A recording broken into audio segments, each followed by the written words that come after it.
Go pia ni sawa. Nelly, what's left?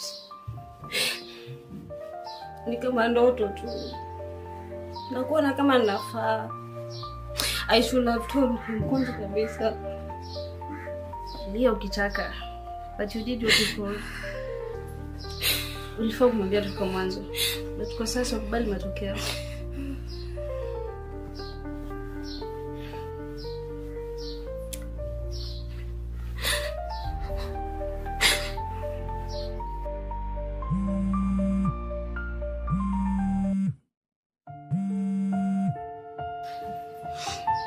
Hello babe.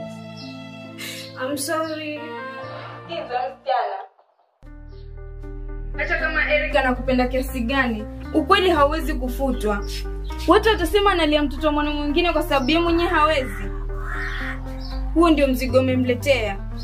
Kwa familia yetu sitakubali. Amara, naomba unisikilize. Sikuwa na nia yoyote ile ya kumdanganya.